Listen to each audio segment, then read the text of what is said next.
Assalamualaikum warahmatullahi wabarakatuh. Bismillahirrahmanirrahim. Alhamdulillahi wa kafa. Wassalatu wassalamu ala sayyidina Muhammadinil Mustafa wa ala alihi wa sahbihi ahli sidqi wal wafa, amma ba'd. Para mahasiswa dimanapun Anda berada yang dimuliakan Allah Subhanahu wa ta'ala, pada kesempatan yang mulia ini marilah kita bersyukur kepada Allah Subhanahu wa ta'ala, yang mana sampai saat ini kita masih diberikan Allah sehat walafiat, sehingga kita bisa melanjutkan perkuliahan kita pada pertemuan yang ke-13 ini, yakni pada mata kuliah pengantar studi Islam, yang mana pada pertemuan yang ke-13 ini tema kita adalah Islam dan modernisasi. Sholawat dan salam tetap kita sampaikan kepada manusia yang agung, junjungan kita Nabi besar Muhammad Sallallahu Alaihi Wasallam, yang telah menunjukkan kepada kita semua dari dunia kegelapan menuju dunia yang terang benderang, yakni agama Islam. Anak-anakku sekalian, para mahasiswa dimanapun Anda berada, pada pertemuan yang ke-13 ini kita akan membahas tentang Islam dan modernisasi. Sebelum kita membahas tentang Islam dan modernisasi, marilah kita berdoa terlebih dahulu. Semoga perkuliahan kita ini bermanfaat dan menjadi ilmu yang bermanfaat di dunia dan di akhirat. Amin. Allahumma amin. Al-Fatihah.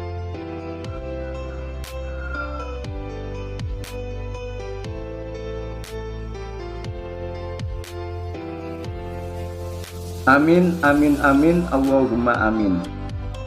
Para mahasiswa yang dimuliakan Allah Subhanahu wa ta'ala, dimanapun Anda berada, pada pertemuan yang ke-13 ini kita akan membahas tentang Islam dan modernisasi.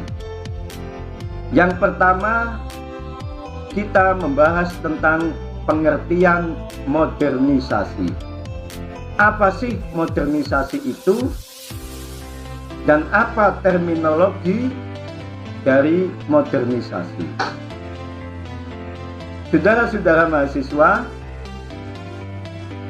istilah modern secara bahasa berarti baru, kekinian, akhir, up to date, atau semacamnya. Bisa dikatakan sebagai kebalikan dari yang lama, kolot, atau semacamnya. Esensi modernisasi, saudara-saudara, menurut sebagian ahli adalah sejenis tatanan sosial modern atau yang sedang berada dalam proses menjadi modern. Bagi ahli lain, esensi modernisasi ditemukan dalam kepribadian individual. Istilah modern juga bisa berkaitan dengan karakteristik. Oleh karena itu, istilah modern ini bisa diterapkan untuk manusia dan juga untuk yang lainnya. Para mahasiswa, yang berbahagia, modernisasi memang sangat luas artinya, mencakup proses memperoleh citra atau image baru, seperti citra tentang arah perubahan atau citra tentang kemungkinan perkembangan. Batasan-batasan modernisasi seringkali hanya ditekankan pada aspek-aspek perubahan di bidang teknologi dan ekonomi. Para mahasiswa,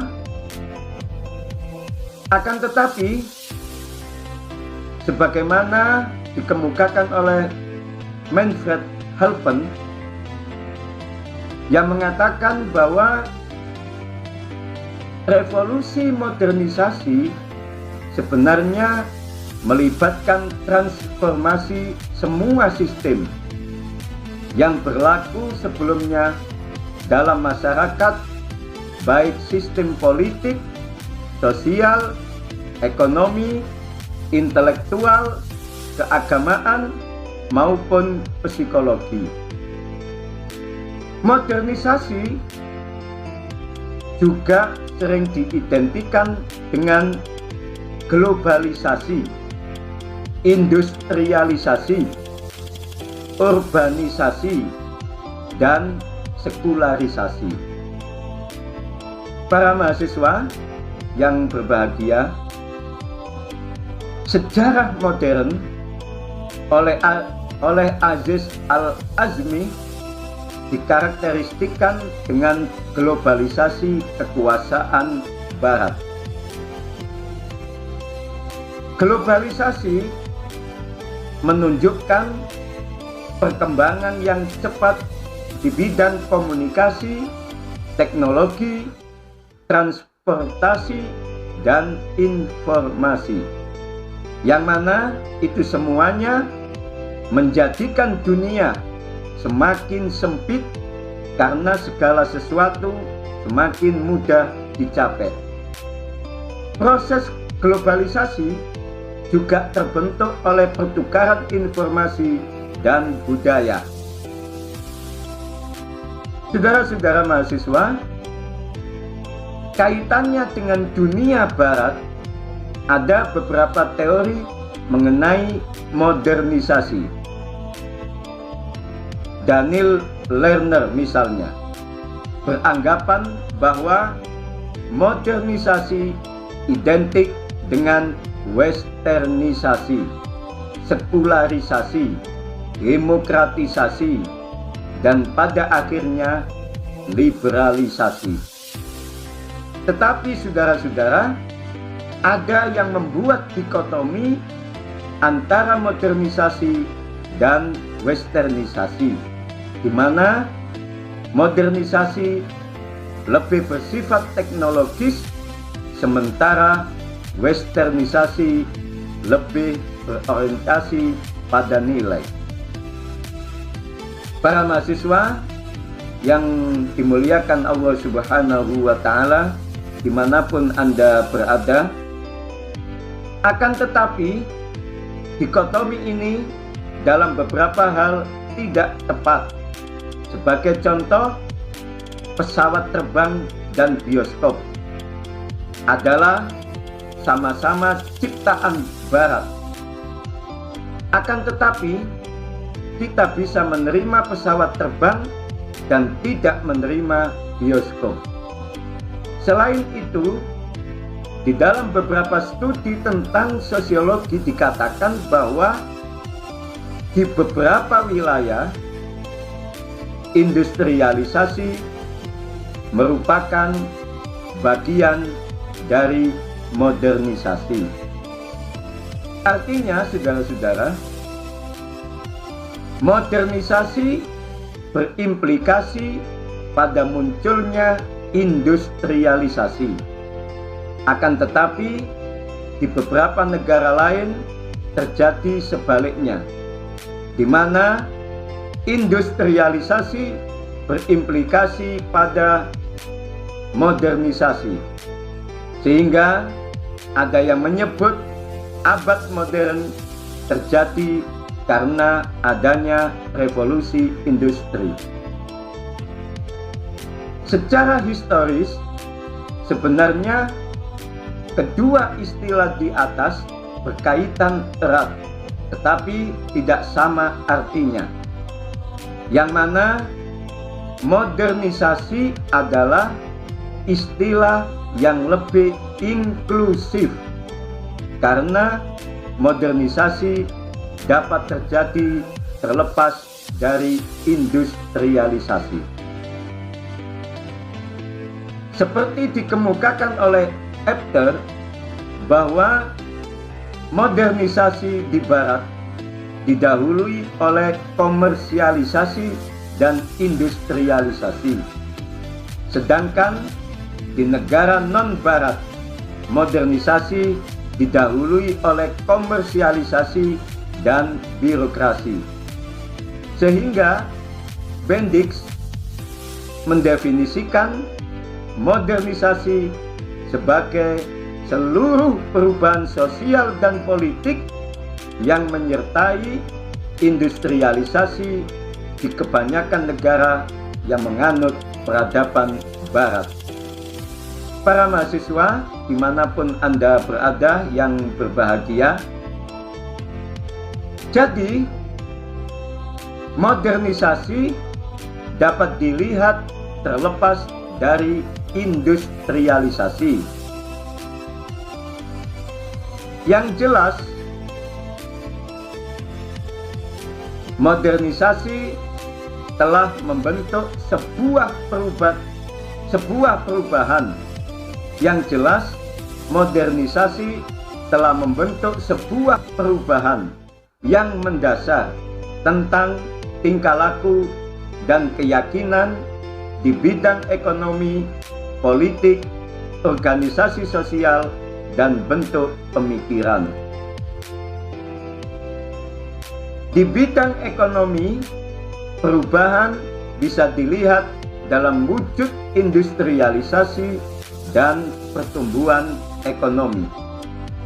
Munculnya kebutuhan kapital dalam jumlah yang besar, pertumbuhan sains, dan munculnya kelas-kelas baru dan mobilisasi sosial. Saudara-saudara, para mahasiswa, di bidang politik ditandai oleh munculnya partai-partai politik, kesatuan-kesatuan, dan kelompok-kelompok kepemudaan. Di bidang dimensi sosial, terjadinya perubahan hubungan antar lawan jenis, komunikasi massa, dan urbanisasi. Saudara-saudara, dan modernisasi juga menimbulkan difusi norma-norma sekuler rasional dalam kebudayaan. Peter Berger, seorang tokoh, menyatakan bahwa ada 5 pilar modernisasi. Yang pertama, abstraction, yaitu gaya hidup dalam bentuk birokrasi dan teknologi. Yang kedua, futurity, yakni bahwa masa depan menjadi orientasi pokok dalam beraktivitas dan berimajinasi, serta gaya hidup diatur oleh waktu. Yang ketiga, individuation, yakni pemisahan individu dari segala rasa entitas kolektif dan membentuk alienasi. Yang keempat, saudara-saudara, liberation, yakni bahwa pandangan hidup didominasi oleh pilihan bukan kebutuhan, yang artinya segala sesuatu yang di luar kebutuhan mampu diwujudkan.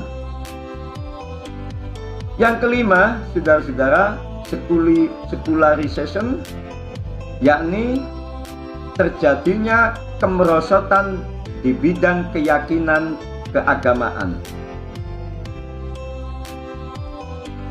Andre Ripin menyebutkan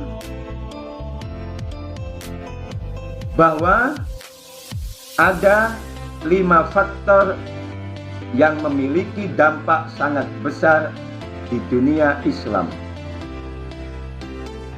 Yang pertama adalah yakni ascendancy and decline, bahwa dengan adanya kekuatan Eropa dan Amerika di dunia Islam di seluruh belahan negara berkembang secara politik tertindas dan secara ekonomi tereksploitasi.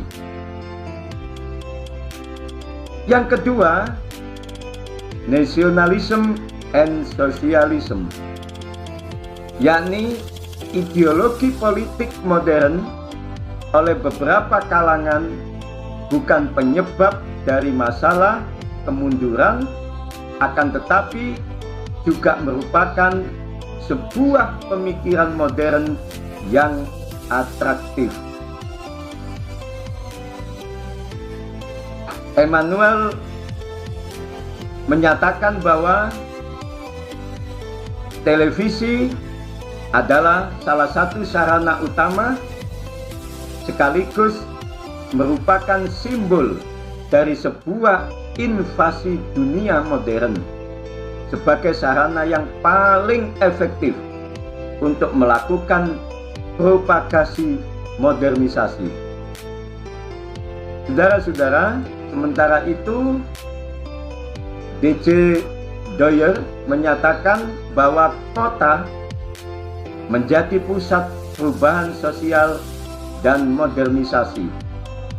Kota disebut sebagai pusat perubahan dan modernisasi karena adanya perpindahan masyarakat yang terus-menerus dari desa menuju kota yang disebut dengan urbanisasi, yang didasarkan pada keinginan untuk mencapai perubahan hidup di bidang ekonomi dan perubahan status sosial yang lebih baik. Maka saudara-saudara mahasiswa dimanapun Anda berada, Daniel Lerner dalam teorinya menyatakan bahwa urbanisasi merupakan prakondisi untuk modernisasi dan pembangunan atau kemajuan. Akan tetapi banyak para ahli yang kurang optimis terhadap urbanisasi. Kota-kota tidak lagi dipandang sebagai pusat perubahan dan kemajuan, tetapi sebagai daerah krisis, sebagai pusat problem sosial, penyakit, kejahatan, dan kemiskinan. Saudara-saudara, para mahasiswa dimanapun Anda berada, selanjutnya yang kedua kita membahas tentang dampak-dampak modernisasi. Yang dimaksud dari dampak modernisasi di sini adalah perubahan yang biasanya terjadi bersamaan dengan usaha modernisasi.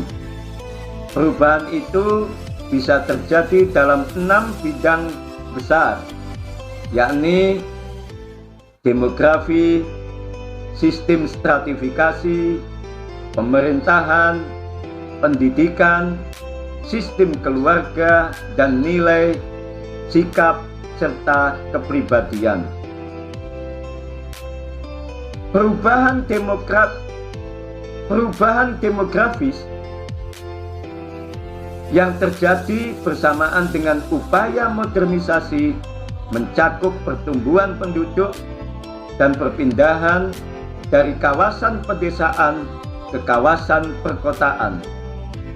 Jadi Ciri khas dari perubahan demografis dalam proses modernisasi adalah pertambahan jumlah penduduk di kota. Para mahasiswa, dimanapun Anda berada, dalam perubahan sistem stratifikasi, pembagian kerja menjadi semakin rumit. Bersamaan dengan meningkatnya jumlah spesialisasi, status cenderung berdasarkan atas prestasi sebagai pengganti status berdasarkan atas asal-usul. Terjadinya pergeseran dalam peluang hidup di berbagai strata sosial. Kecenderungan peningkatan status sosial wanita, perubahan di bidang pendidikan baik secara kuantitatif maupun kualitatif. Maka di sini pendidikan menjadi sangat penting dalam membentuk manusia modern.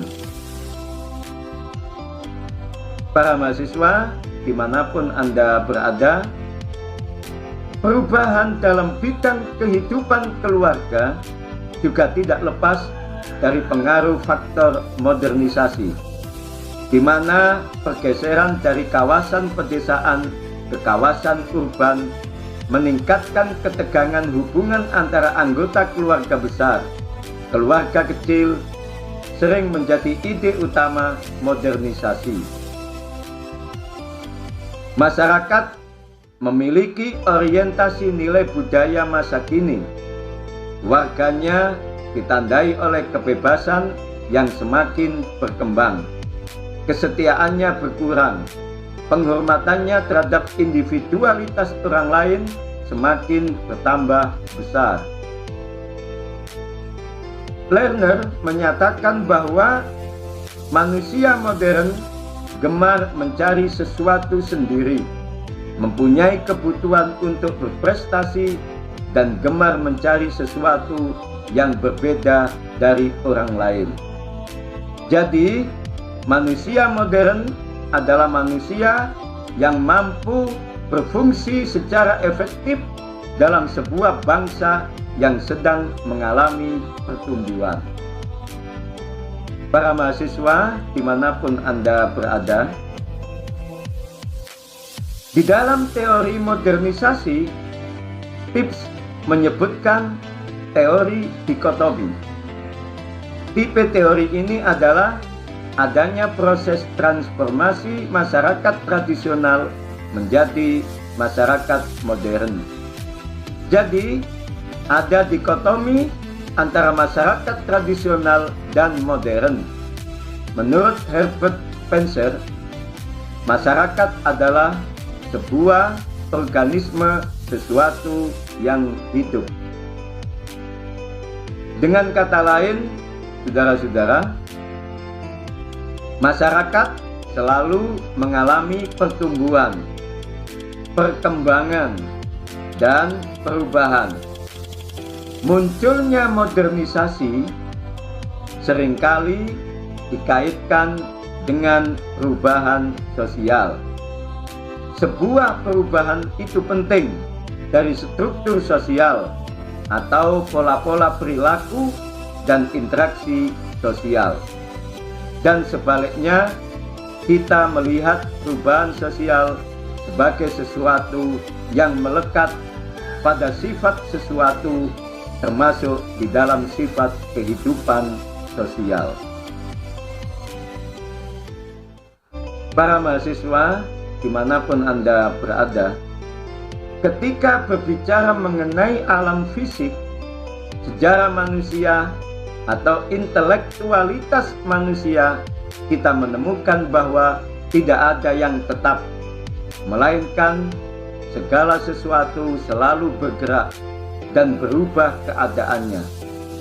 Realitas tidak statis, seperti yang diamati oleh filosof Yunani kuno Heraklitus, bahwa semua makhluk senantiasa mengalir, terus-menerus berubah, dan terus-menerus tercipta dan lenyap. Para mahasiswa, dimanapun Anda berada yang dimuliakan Allah Subhanahu wa Ta'ala, sebagaimana juga yang diungkap oleh Ibnu Khaldun tentang teori siklus peradaban, bahwa dalam kehidupan bermasyarakat selalu terjadi perpindahan gaya hidup dari nomadik ke arah sedentary, atau seperti yang dikatakan oleh Toynbee, bahwa perpindahan dari masyarakat primitif ke arah masyarakat beradab, atau dari kondisi yang statis ke arah dinamis adalah suatu hal yang natural dalam sejarah peradaban kemanusiaan. Para mahasiswa, dimanapun Anda berada, perubahan itu dilalui dengan 3 proses. Apa saja 3 proses itu? Yang pertama, masa nomadik atau badawah, yaitu sebuah bentuk kehidupan yang dialami oleh kaum nomad di padang pasir, kemudian dialami oleh kaum barbar di pegunungan, atau yang dialami kaum Tartar di padang rumput. Kemudian yang kedua, saudara-saudara mahasiswa, perubahan itu dilalui yakni masa pembentukan organisasi atau al-umran, yaitu sebuah masa untuk membentuk suatu kekuatan dalam bentuk ikatan atau organisasi. Sedangkan yang ketiga, saudara-saudara, bahwa perubahan itu dilalui dalam proses masa peradaban, yakni civilization. Sebuah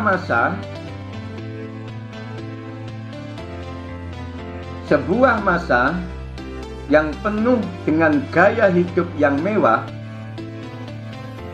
penuh dengan seni, pemikiran yang terbuka, bahkan sekuler, materialistik.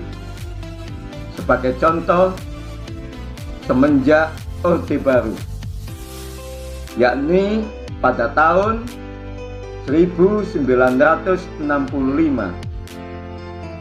Indonesia menghadapi peningkatan ekonomi dan modernisasi dengan ditandai oleh masuknya beberapa bentuk produk multinasional seperti Pizza Hut, McDonald, Wendy's ke wilayah ibu kota, yang berimplikasi pada adanya perubahan. Beberapa kalangan muda memakai pakaian jeans, pergi ke diskotik, dan meminum minuman beralkohol karena mereka memandang hal tersebut sebagai sesuatu yang modern dan barat. Untuk saat ini, saudara-saudara, kita akan menemukan hal-hal tersebut di beberapa tempat di dunia ini. Semua itu terjadi dengan cepat karena arus globalisasi.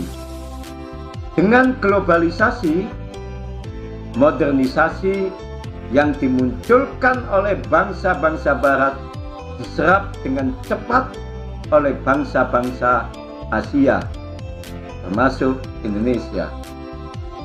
Benyamin menyatakan bahwa McWorth merupakan penjajah kultural. Ia akan menghancurkan segala bentuk kultur lokal dan berubah menjadi tatanan pertokoan baru yang disebut dengan mall. Perubahan itu juga terjadi dalam bidang pemikiran atau intelektual. Sebagai contoh, bahwa abad modern ditandai oleh kemenangan supremasi rasionalisme, empirisme, positivisme dari dogmatisme agama pada abad ke-17. Metode ilmiah yang berwatak rasional dan empiris telah mengantarkan kehidupan manusia pada suasana modernisme. Jadi, masyarakat modern secara intelektual adalah masyarakat rasional, didasarkan pada ilmu dan teknologi yang logis dan empiris. Memang perubahan terjadi di mana-mana.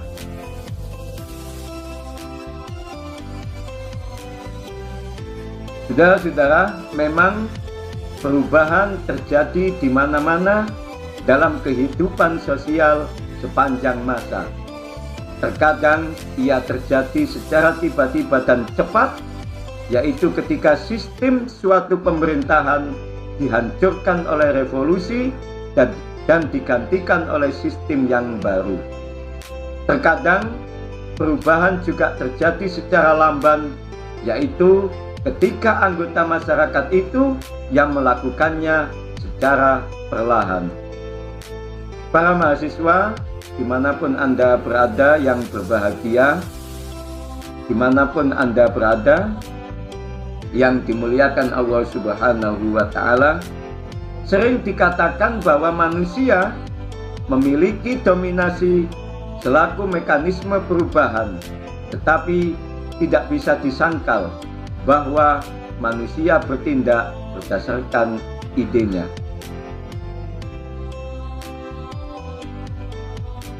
Contoh menarik perbedaan perilaku yang dihasilkan ideologi yang berbeda disediakan oleh Spengler. Ia mencatat tanggapan penduduk Lisbon atas bencana gempa bumi tahun 1775 berbeda-beda. Para menteri melibatkan diri dalam tugas membangun kembali kota Lisbon. Para ilmuwan mencoba menentukan penyebab alamiah bencana itu. Sejumlah pendeta memandang bencana itu sebagai hukuman Tuhan atas sebuah kota setan. Mereka menyerukan umatnya agar lebih mendekatkan diri lagi ke alam kekuasaan kependetaan. Dengan kata lain, ada perbedaan tanggapan berdasarkan perbedaan ide mengenai sifat realitas. Para mahasiswa yang berbahagia, dimanapun Anda berada yang dimuliakan Allah Subhanahu wa Ta'ala.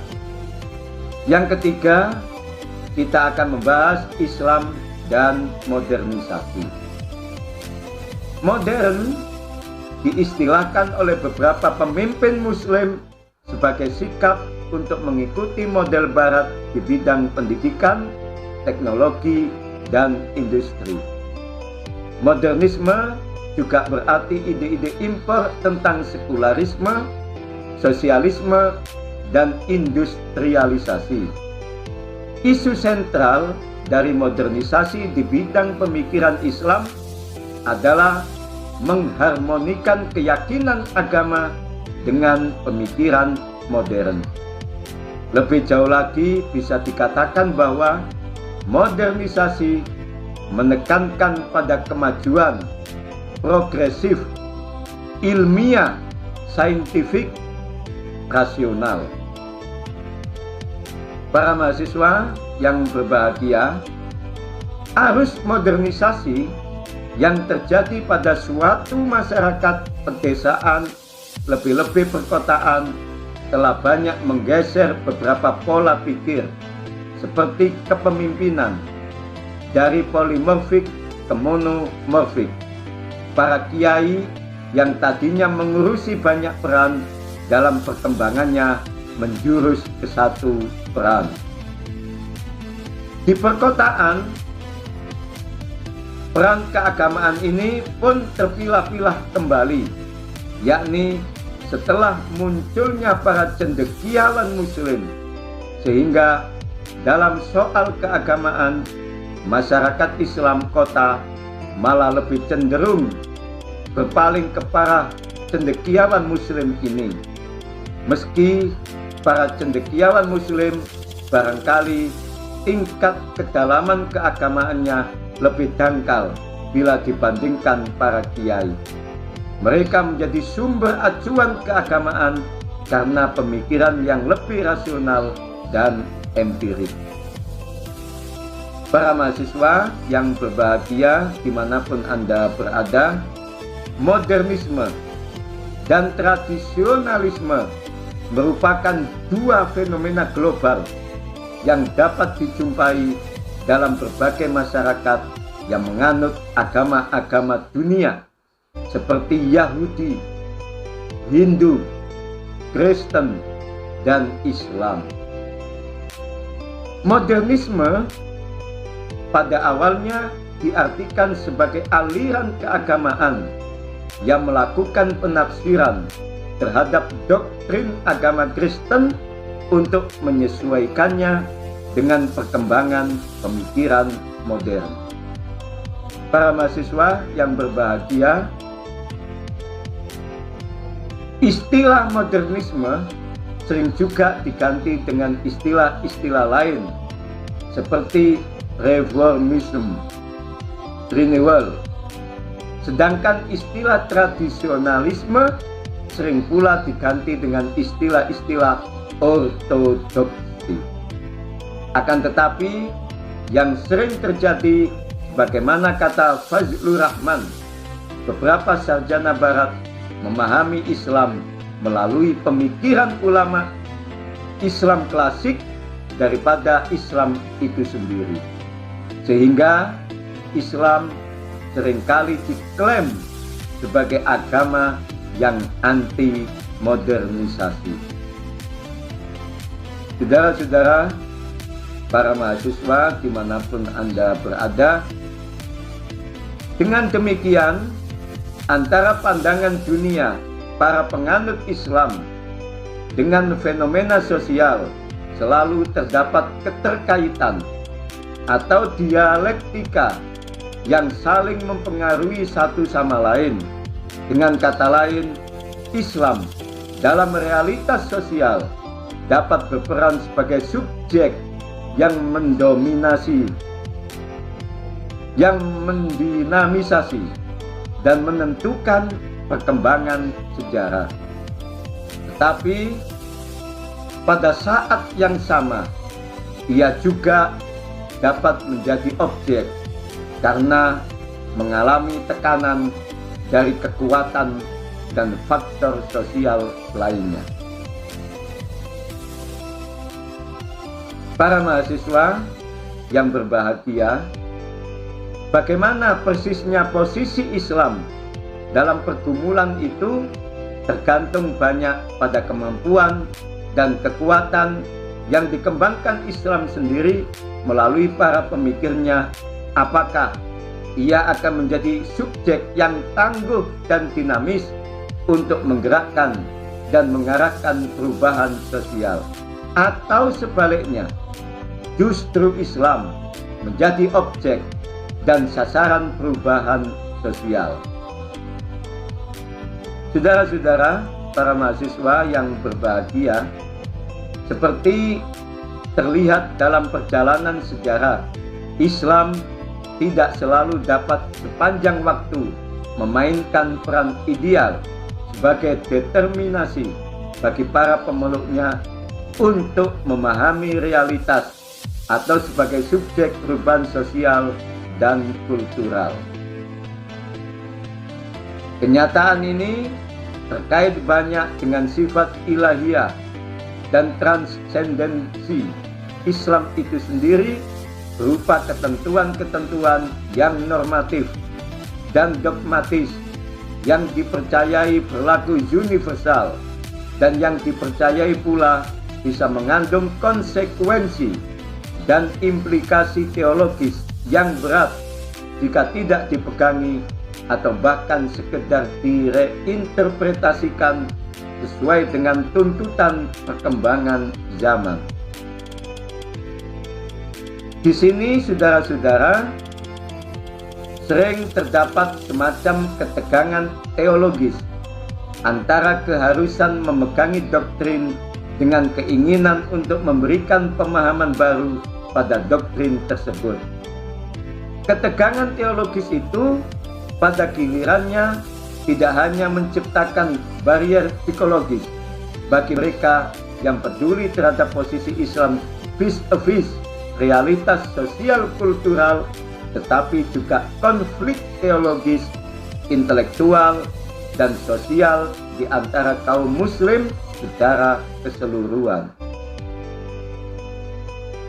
Kenyataan inilah yang mewarnai panorama upaya aktualisasi Islam melalui apa yang disebut sebagai pembaruan sepanjang sejarah. Ini terlihat misalnya dari dikotomi modernis, revivalis, kaum muda, kaum tua, dan yang paling akhir moderat atau akomodasionis fundamentalis. Dikotomi dan pembelaan semacam ini jelas bukan sekedar tipologi, tetapi lebih jauh lagi berakar pada posisi masing-masing dalam menghadapi ketegangan teologis tadi, yang pada gilirannya juga membentuk pandangan dan sikap masing-masing dalam pemberian respon dan jawaban untuk upaya aktualisasi Islam. Saudara-saudara, para mahasiswa yang berbahagia dimanapun Anda berada, jika pembaruan dipahami sebagai aktualisasi Islam dalam perkembangan sosial, maka sesungguhnya ia telah hadir bersamaan dengan kelahiran Islam itu sendiri.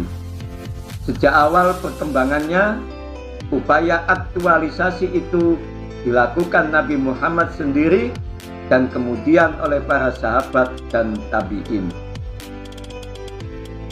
Puncak keberhasilan pembaruan dalam pengertian ini adalah ketika terjadinya aktualisasi Islam pada berbagai aspek kehidupan sosial kultural pada masa dinasti Abbasiyah di Baghdad dan dinasti Umayyah di Andalusia. Saudara-saudara mahasiswa, dimanapun Anda berada, yang dimuliakan Allah Subhanahu wa Ta'ala. Yang keempat, sub pembahasan kita adalah masyarakat Islam dan modernisasi. Saudara-saudara, jika kita teliti lebih cermat secara global dalam kaitannya dengan sikap yang dimunculkan untuk menghadapi modernisasi di kalangan umat Islam, terdapat 4 orientasi pemikiran teologis yang dianggap mewakili kelompok-kelompok yang ada, yaitu yang pertama, tradisionalis konservatif. Yang kedua, radikal puritan atau fundamentalis. Yang ketiga, reformis modernis. Dan yang keempat, sekuler liberal.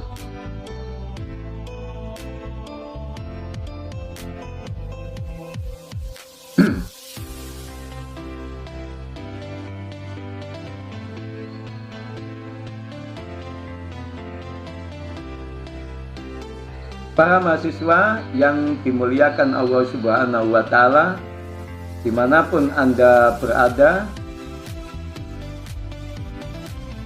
selanjutnya rangkuman atau kesimpulan pada perkuliahan kali ini, yakni pada pertemuan yang ke-13 ini, kesimpulan yang bisa kita jelaskan adalah sebagai berikut, bahwa dari berbagai paparan di atas, maka dapat dikerucutkan dalam beberapa kesimpulan di bawah ini. Yang pertama, modernisasi dan westernisasi, di mana modernisasi lebih bersifat teknologis, sementara westernisasi lebih berorientasi kepada nilai. Sebagai contoh, pesawat terbang dan bioskop adalah sama-sama ciptaan barat. Akan tetapi kita bisa menerima pesawat terbang karena ia bagian dari modernisasi, dan tidak menerima bioskop karena ia bagian dari westernisasi. Yang kedua, kesimpulan perkuliahan pada pertemuan yang ke-13 ini, mata kuliah pengantar studi Islam, dapat kita simpulkan bahwa umat Islam dan modernisasi itu terbagi tiga, yaitu yang pertama, istiqda, memusuhi, atau istilham, mempertimbangkan, dan yang ketiga, istislam, atau menerima. Pada tipologi yang pertama, yaitu istiqda atau memusuhi, itu umat Islam dan modernisasi adalah memerangi, karena di dalamnya telah terjadi benturan peradaban. Sedangkan pada tipologi yang kedua, istilham atau mempertimbangkan, itu tipologinya adalah tamyiz, memilah mana yang sesuai dengan ajaran Islam dan mana yang tidak, sehingga terjadilah ikhda'li manhaj al-Islam, yang mana di dalamnya adalah terjadi hiwar hadari, yaitu dialog peradaban. Sedangkan pada tipologi yang ketiga tentang umat Islam dan modernisasi, yaitu pada tipologi istislam atau menerima modernisasi. Atas dasar adalah nakal atau transformasi, yang mana di dalamnya adalah tab'iyah hadariyah, yaitu hanyut dalam peradaban orang lain. Para mahasiswa dimanapun Anda berada yang dimuliakan Allah Subhanahu wa Ta'ala, demikianlah perkuliahan kita pada pertemuan yang ke-13 tentang Islam dan modernisasi pada mata kuliah pengantar studi Islam ini. Semoga bermanfaat kepada kita semua dan menjadikan ilmu yang bermanfaat fid dini wa dunya wal akhirah, di dunia dan di akhirat. Dan semoga kita selalu diberikan Allah sehat walafiat, dan saya doakan semoga kalian semua menjadi manusia-manusia yang sukses, sukses di dunia dan sukses di akhirat. Demikianlah yang bisa saya sampaikan. Jumpa lagi di lain kesempatan. Hadanallahu wa iyyakum ajmain.